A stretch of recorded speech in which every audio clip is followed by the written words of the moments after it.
Greetings, Dysfunctionals. Today is another episode of The Reality Dysfunction. I am your host, Ernesto Morales, and today we will be talking with a rising star in the Xicanx movement. Adriana Abundis is a culturally relevant pedagogue, master teacher, community art organizer, and muralist. Her art and collaborative projects are rooted in civic engagement, community empowerment, and extending the platform of Xicanx narratives. Ms. Abundis is an SAISD Distinguished Middle School Math Teacher, school leader, and master's secondary mathematics graduate, and is currently enrolled in a second master's program in bilingual bicultural studies.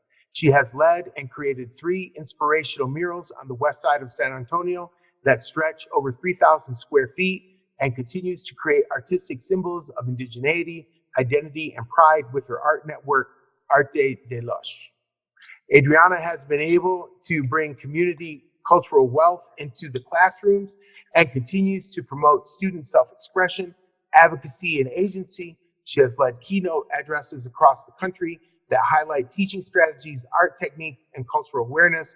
Her inspiration is cemented in the love for her family and community. All right, let's get down to it. Adriana, it's good to see you again. Tell me, what part of Aslan do you originally come from? Great to see you as well. The part of Aslan that I come from, I always share with people, is wherever my mother was. I respect my mother greatly. My mother comes from the southwest region of the Americas. My mother is from San Luis Potosí, Mexico, and my father is from Islahuacan, Jalisco. Both of them traveled north towards Los Angeles, and I was born in a city named Artesia, California. And grew up in Los Angeles for 18 years. Okay, from the Middle Aslan, Calif Aslan. There you go. So what are you doing in San Antonio right now?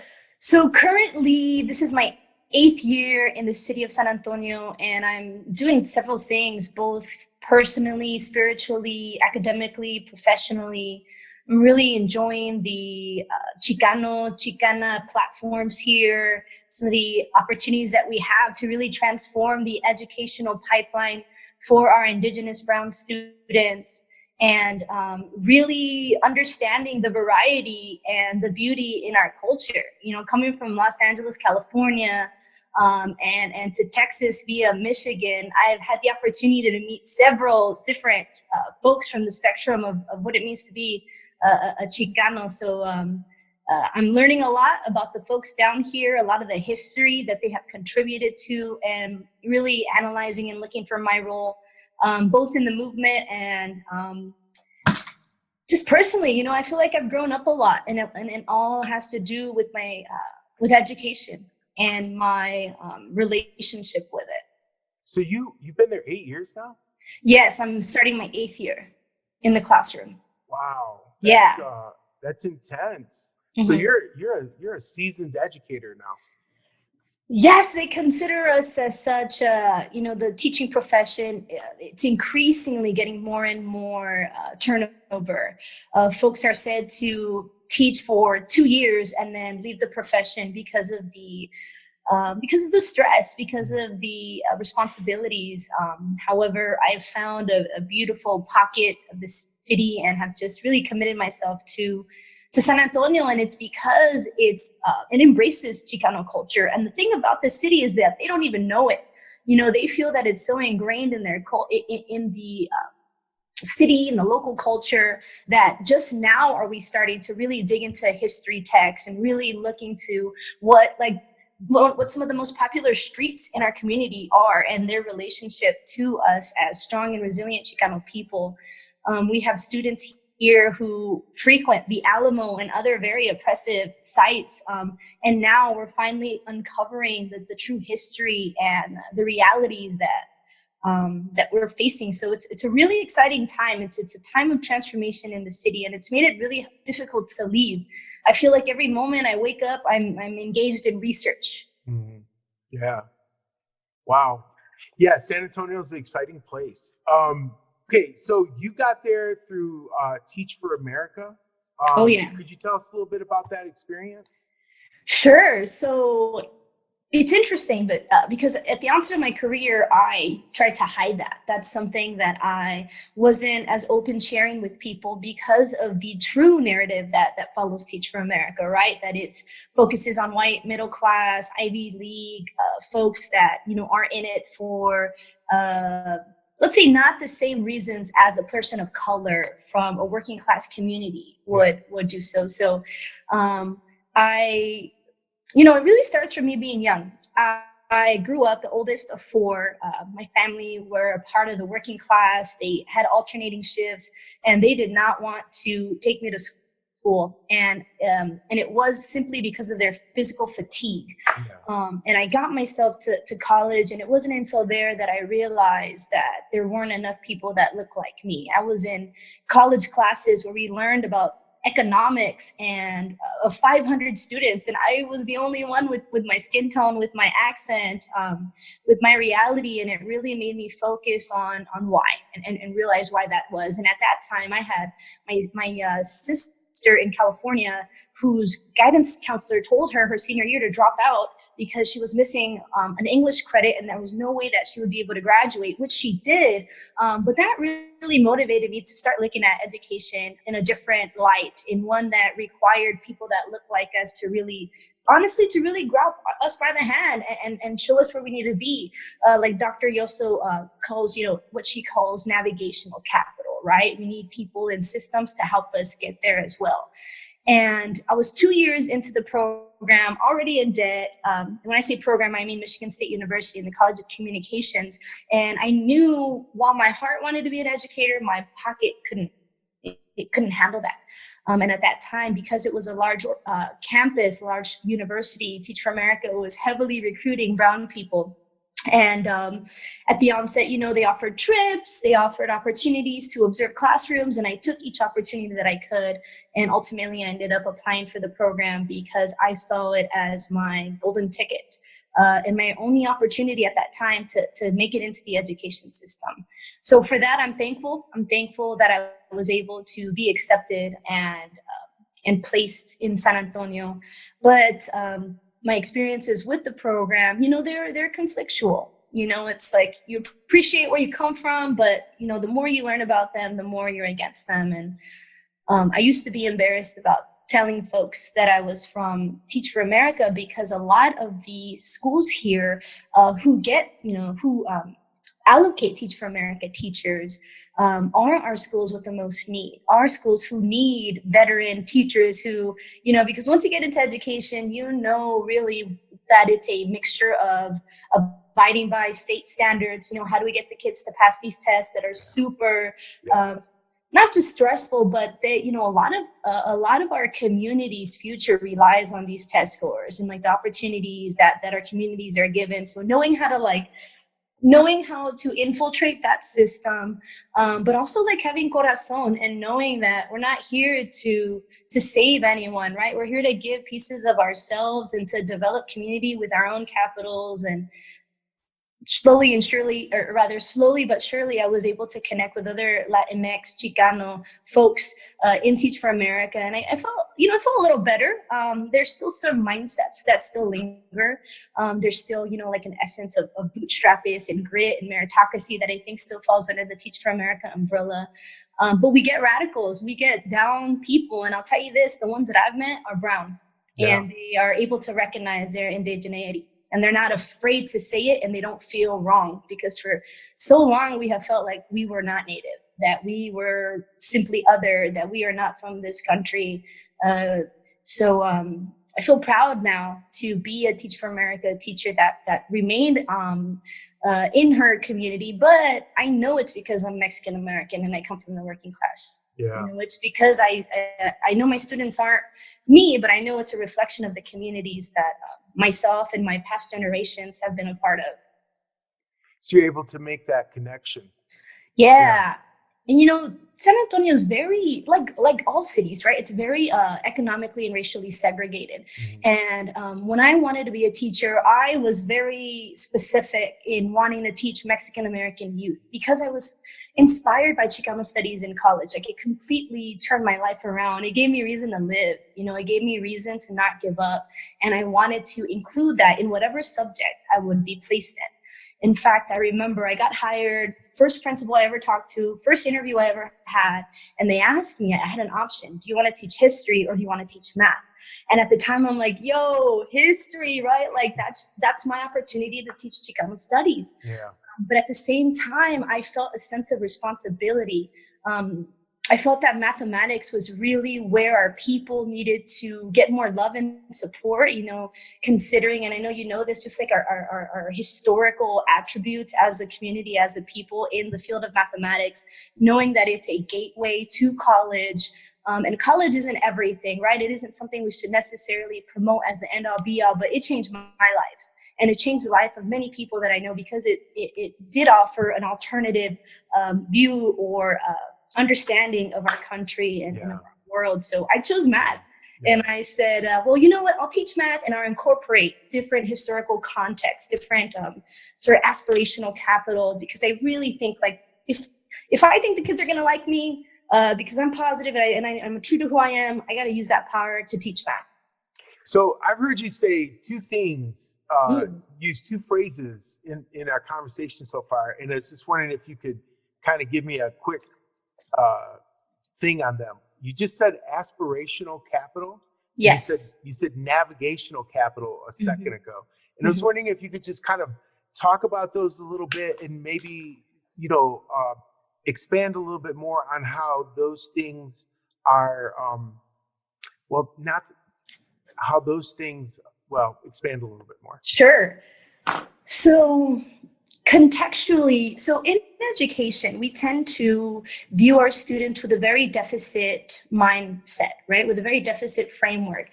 Oh, they don't speak the mainstream language, they have a problem. Oh, they haven't passed their math standardized test. They must not be good at mathematics. So when we look at different forms of capital, and I wanna preface this by saying a lot of the language that I'm going to use is very tied to capitalism, and that's something that I'm trying to abandon. But I also, want to respect the research. But you're going to hear a lot of capitalistic terms and language right now. So in efforts to really value and affirm our communities and the beauty, the knowledge that they bring, the knowledge and learning that they bring, we wanted to really look at it from an asset-based perspective.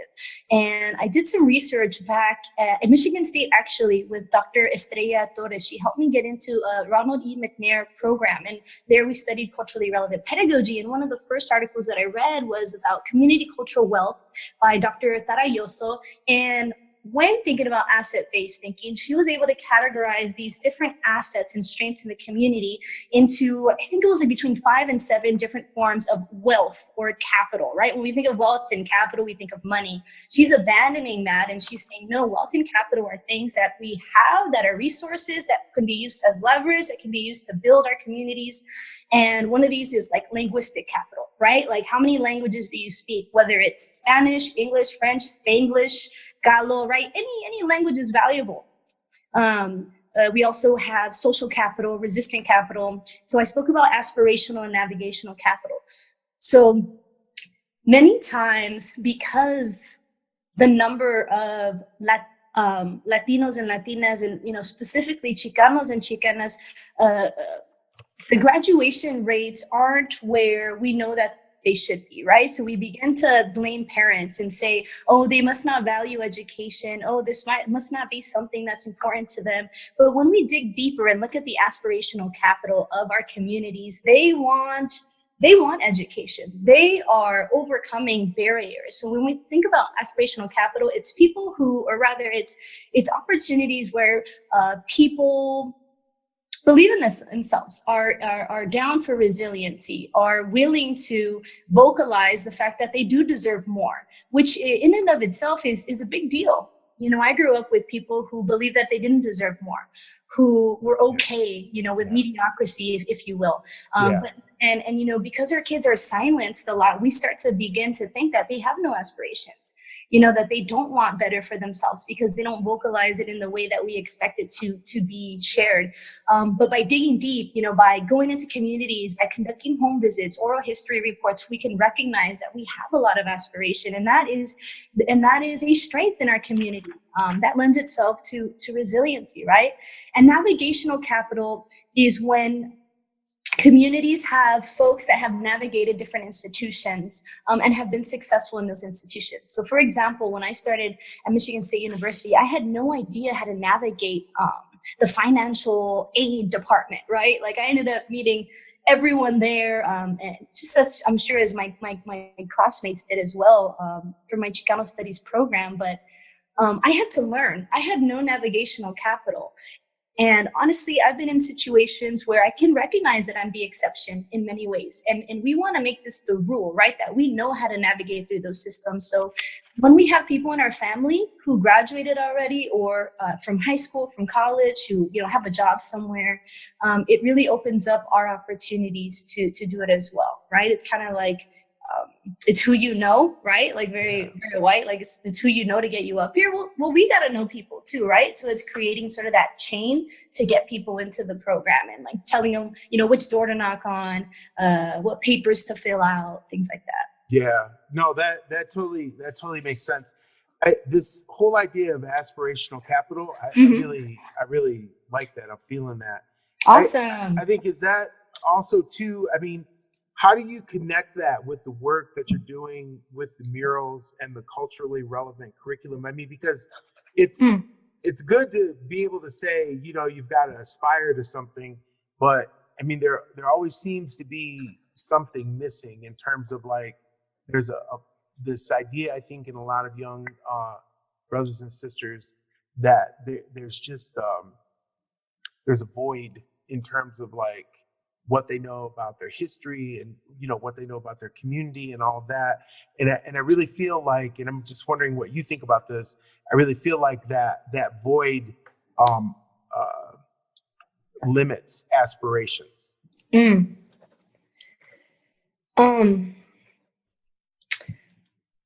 I understand. And I agree. I think it happens to a lot of our folks, especially when you think of like substance abuse and like different like historical and generational trauma that really traps us. But I think of something that I heard the amazing playwright Luis Valdez say. He said that out of the emptiness in my heart, I was able to birth creativity. So I actually see that like emptiness as a really good opportunity and platform to allow someone to know that, we believe in them. It's that our parents are busy. They a lot of them are a part of the working class. They want to have conversations with their kids. They want to inspire them and motivate them. But sometimes it becomes difficult because of the lack of relational time that we have with them, right? And as teachers, we get a lot of time with our kids, right? They're with us 25% of the day. Or rather, no, I'm sorry. There was 33% of the day. So it's a great amount of time. So the teacher in me wants to say this. Aspirational capital is all about high expectations, right? Which seems really basic and obvious, but because of folks' biases, right? Because of the self-fulfilling prophecies and things like that, right? Because of those, everyone falls into the traps down here. And whenever we work in like Title I schools that receive certain federal funding because of levels of like poverty and things like that, I think because of that, like teachers and folks and students themselves, they've developed low expectations of what they're able to accomplish. And then when we intersect that with like the standardized testing environment, like as long as I can pass this test, then I am intelligent, I'm okay, I'm good. And we don't allow them to see their intelligence manifest in different creative ways. And, I also think about goal setting. And when you think about goal, it's not like, hey, everybody, here's a goal, right? It's not about being explicit about these goals. It's about finding organic and authentic ways to get kids involved in a project, to get kids involved in long-term experiences. And really for a lot of our students and even even us, we don't realize what we have until like the end, right? Until it's already passed. And so we have that opportunity to engage in deep reflection. So it's about like staying persistent with our youth. And, I think also like, it's our job as teachers to provide resources for these kids. And like, if our schools don't have it, we have to reach out. And that's, another form of navigational and social capital. But yeah, I would argue that when you have a hole and an emptiness, that makes you want it more. Nice. All right. That's a great quote. That's a beautiful way to think about that. Yeah. I would definitely take that from this conversation. Cool. So tell us about the murals. I mean, because it seems like this is kind of a natural segue into that. Like you just said, finding organic and authentic ways to get kids involved in long-term projects. Yeah. So what's great about these projects is like it connects like my soul, that of the communities, and that of like just the greater society. So I want to start with Well, I'll just start with when I came to San Antonio. So I came to San Antonio, a couple Teach for America folks were driving me around, and I recognized that on the west side, which is where it's heavily populated by, it's on me, Mexican-American students, communities, whether they've been here for, several generations or they've just traveled up north. We have, this is the Mexican side of town, right, which I love. And there's murals here, which is a cool connection to our Chicano descent, right? And as we approached the school that I would be working at on the west side, I noticed there were no murals there. And it was really a contrast from a school that was about 1.5, 2 miles away. So as we drove up to the school, I see this great big wall with so much potential that's like chipping away, that's really dirty, that's been tagged several times, that's got like that same gray cement prison, sort of color. And it's facing apartment complexes, and it's facing different homes. And it's literally something that our students see every day when they walk to school. So my first year, I remember this like really bubbly white TFA teacher's like, we should do a mural. And I'm like, yeah, that's a good idea. And she went up to the principal, and she said it. So it wasn't necessarily just like an idea that I had. I think it's an idea that every single teacher has had when they go to that school. Right. But no one ever did it, right? No one ever like really put in the work.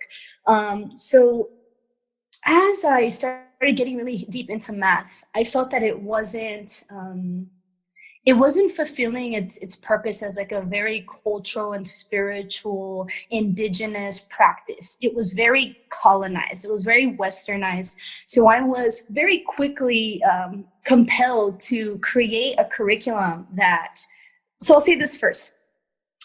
To get money and like resources and like respect and opportunities, we have to connect everything through like the mainstream, right? So like, how can I infiltrate this mainstream? So that's when I started digging into like the standards, and I wrote down what I knew it took to create murals. I researched what it took to create murals, and I associated it to every single standard that students were to learn in the 7th grade. We created a grant based off of the work and got a $20,000 grant from the city of San Antonio to create a mural there on our community. Our school is one of the oldest schools in the district. It's been here since the 1970s, and it's always had that wall, right? So they said, let's do it. Let's get the $20,000. So at the onset, it's totally community-based. So we all met in the classroom. We met into groups. We had different discussions and reflections about what it meant to have this mural in the community, what we wanted the messages to be around. And the students, the families, the folks that were frequent to the area, they created the images or rather the thoughts and the ideas and the imagery of the murals. And then because we had so much money, we're like, hey, I want to get the dopest artists in San Antonio. Because again, San Antonio is adorned in murals. Like there's over 50 in just like in this little pocket on the west side. And, I was already thinking of really cool males in the game, right? Who I already had seen. And then when I got into the meeting with sort of the folks that were helping me organize, they said, well, hey, don't you paint? Don't you draw? And I'm like, right. So at the time I had drawn. I had painted like one project with them that was a 10-foot by 10-foot mural. And I said, yeah, but I want this to be amazing. Like I want someone who can paint to come and do this. Let's pay them some money to do it. They're like, No, let's get you to do it. Come on, you can do it. Just try it. And as much as I wanted to say no, I felt, why not? These people believe in me. I'm already going to be with the kids every day. I have the relationship with them. It'll be a great opportunity. So I took the role, and it just really changed my life, right? It affirmed myself as an artist, and I was able to take that positivity and that love and share it with my students, because the emotions of a teacher have such a tremendous opportunity to dictate the emotions of students. It's ridiculous. We come in stressful, poor kids, they're going to be stressful as well. So when we think about like teachers feeling like they have efficacy, like it's really important. So after that, we drew out the image, we created to a scale. It took 9 months to create it. When we finally put it up, so we did it on polytab canvas. So we didn't directly paint it on the mural. And because we did it on canvas, we had to go out and we measured by hand every single square inch of that 2,500 square feet. And we had to make sure that our calculations were precise, because when it was time to place that canvas on those walls, if they didn't fit, like we didn't have time to go back and fix it, because it was such a large scale. And at the end of the 9 months, when we put everything in, it just felt like this sacred, intuitive mathematics that we had in our soul all along. And we had over 200 community members come out and support, because the process took 9 months. It wasn't something that was done lightly. It wasn't something that took effortless work. It was hard. And contrary to Western thought, like it wasn't something for one person to do, for one leader to do. We did it together. We all were leaders. We had so much support. But some of the highlights, we were able to pay 5 high school students who are from the area to come and paint with us. We were able to involve several students. And, one of the cool things was that students from the middle school were not able to paint unless they came to tutoring the day before, which, I hate forcing kids to do stuff, and I don't think we forced them, but I think they were able better to see the relationship between mathematics and muralism. So now when they went down their block and they saw murals, it wasn't like, oh, who tagged that? Who went up there and painted that? It was like, oh, look at the mathematics involved. What does that messagery speak to? And a lot of the murals in San Antonio do promote indigenous identity, which is very powerful and very exciting. But on the west side of San Antonio, we have a lot of generational South Texans who I have observed sort of have forgotten their ties to indigenous, or rather, I wouldn't say forgot. I don't think they were able really explicitly taught it in the education system. So it was a great opportunity. And what's interesting is we had our lead artist who ended up going to a university down here after maybe the year after the mural was created, and she started a Chicano studies class. And even though we discussed things very informally, the imagery, the storyline was very representative of Chicano history. Obviously, it didn't include everything. So it wasn't until really she took that class. Well, let me say this differently. When she took that class, she was able to add another layer onto that experience that I think really transformed her time in college.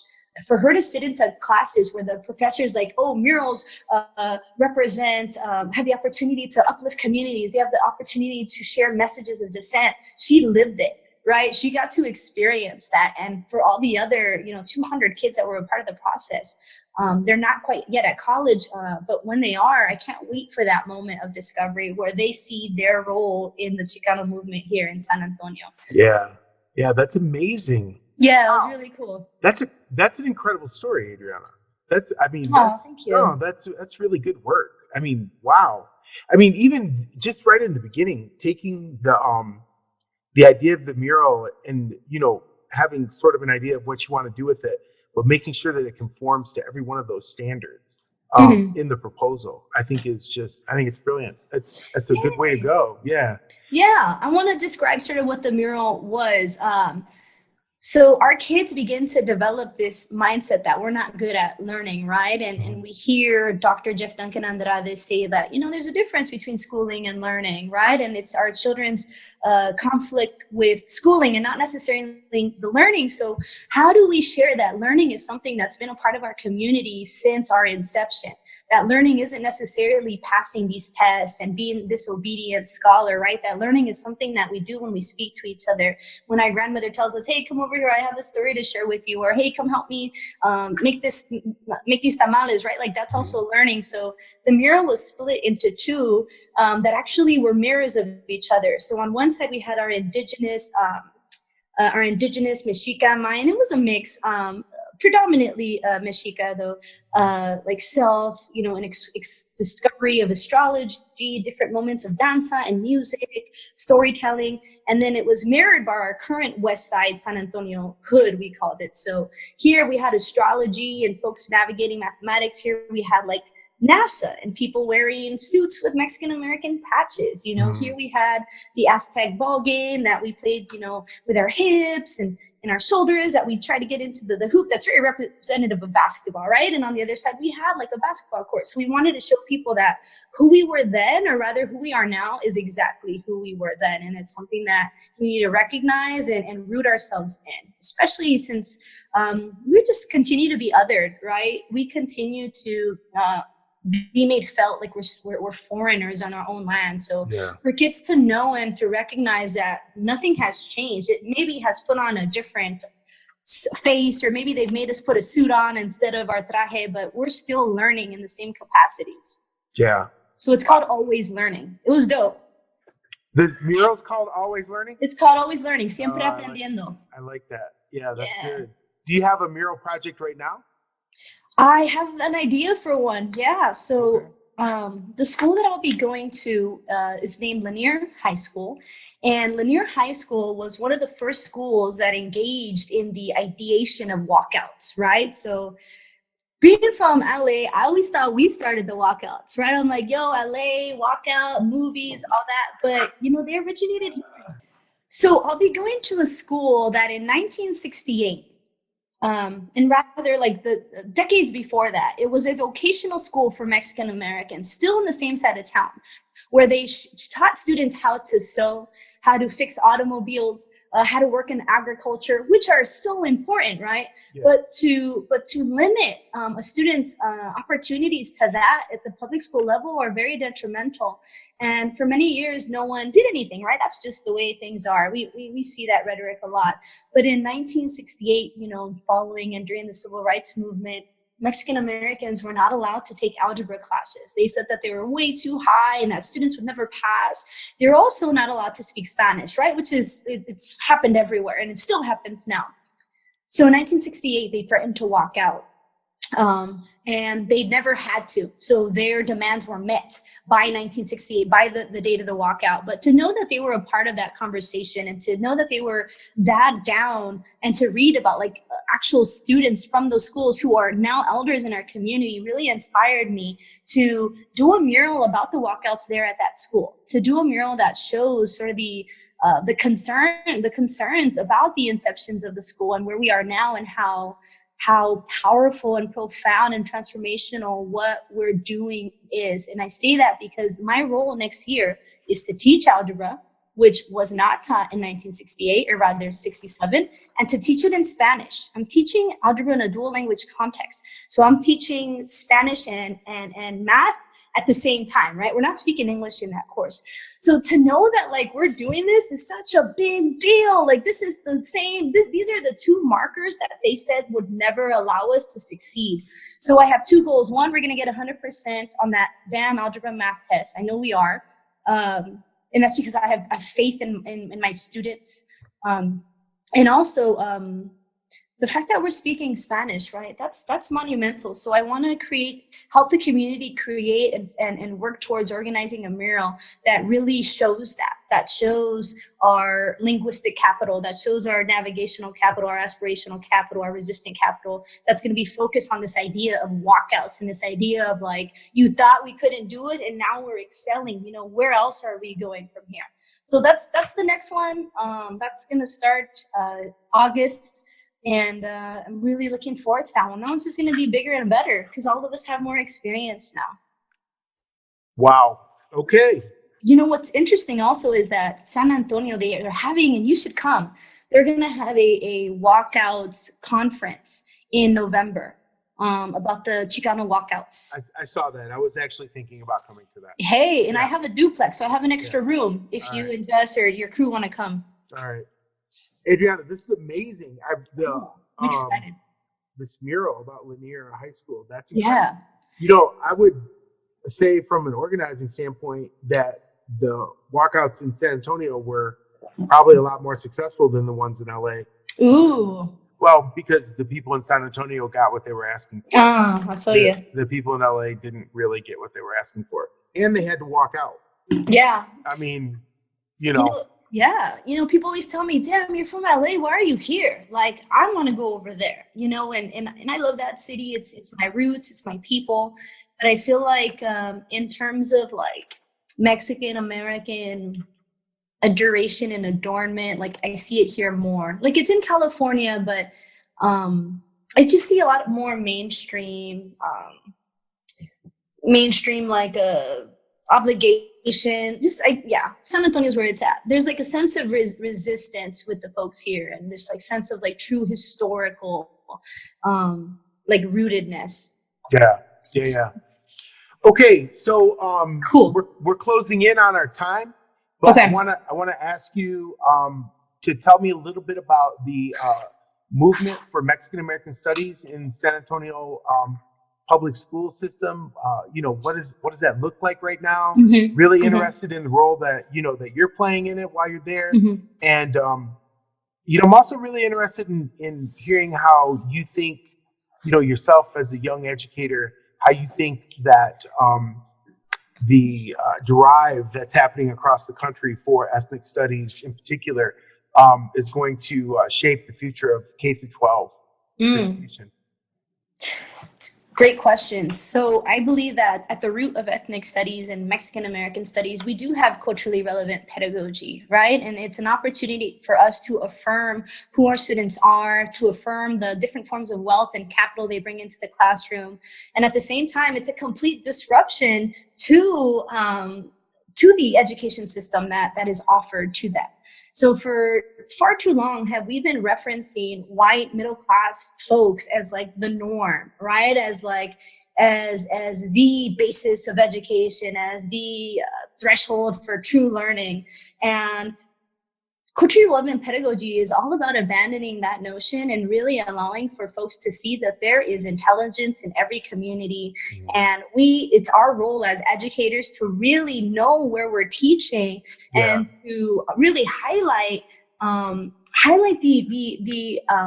assets in our community, right? And to really show and demonstrate to the folks above or the folks within us that our learning is academic, our learning our learning has true opportunity for transformation. And I say that because I see the community empowerment and our student self-esteem really increase when we provide them with academic opportunities where they learn more about who they are and where, you know, historically contextualize where they're from, what their parents have been through to get them here.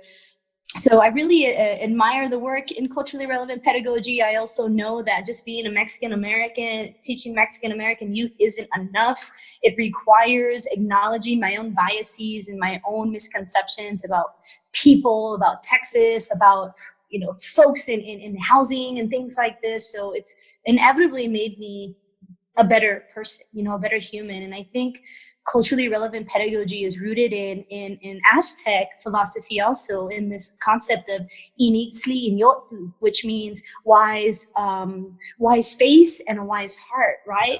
In order for us to build critical eyes, we need to make sure that we build critical hearts and that we allow students to know how profound their life is, how important they are. And many times when we open books and we don't see ourselves, we aren't validated, right? It just further perpetuates this like microaggressions, the microvalidations that we hear in society, and it allows us to feel like we're not good enough, and that's going to transfer over to their academic identity. You know, and I want to speak specifically about mathematics. When we teach our students mathematics, we hear names like Pythagoras, Newton, you know, various Greek philosophers, so much so that we begin to perpetuate this like deficit, indigenous, deficit Mexican American, like acquisition of math knowledge. And no, sir, you know, that's not to me what true education is. That might be schooling, but it's not education. So Mexican American Studies allows for our students to recognize our position and that of our ancestors within American history. Again, we've referenced us as being other and apart and at the peripherals and at the margins, when truly we were there for every battle, for every opportunity for betterment. So in San Antonio, and it wasn't really until like 2018 where we really started seeing Mexican American Studies implemented at the high school level, and now we have some in the middle school level through electives. And those have been profound. Those have had amazing impacts, and they offer students an opportunity to be creative again, to tap into their creativity, whether it's with their hands, with their minds, with their ears, with their hearts. And I really see ethnic studies and Mexican American Studies solidifying like our identities as people of this land. And I believe that what is to come of Mexican American Studies? Shoot, a Mexican American cabinet, a Mexican American president, a Mexican American teachers, Mexican American artists and philosophers who maybe once felt silenced, maybe once felt that they weren't intelligent enough. Myself, at the onset of my career, I thought I had to fit this archetype. I thought I had to talk a certain way, dress a certain way. And soon when I was, just began being myself and believing in myself and in the strengths that I brought, I started really having success. And I think that's every human's journey, right? Like once you value yourself and affirm yourself, you are open for greatness. And Mexican American Studies is so important because race is connected to every single thing in our lives, whether some folks agree with it or not. I believe that it is literally, I think about it every second. I don't know how people don't. My race, my ethnicity is always a part of my lens. It's always the framework that I use to view the world. So to understand myself, why I think that way, it's okay for me to think that way, really allows me to gain more aspirations and more like self-efficacy and belief in myself and my community. Yeah. And it makes me feel like everything they say about us is wrong, and we're gonna. No, that's yeah, absolutely. I think the other thing is, as you were talking, I think the thing that really came into my mind was that it also, in addition to all those things, it contextualizes the need for resistance. Right? Because people say, oh, we have to resist, and we're in resistance and all this. But I mean, if you don't know any of those other things, why resist? Yes, great point. So I mean, that's well, that was your point, sister. Good articulation. You made me think that. All right. Okay. Co-authors. Cool. There you go. Good way to paper. That's all the time that we have for today. I want to thank Adriana for being here with us today. Always an honor. Thank you very much. And it's a pleasure to represent my family, my mother, and my community.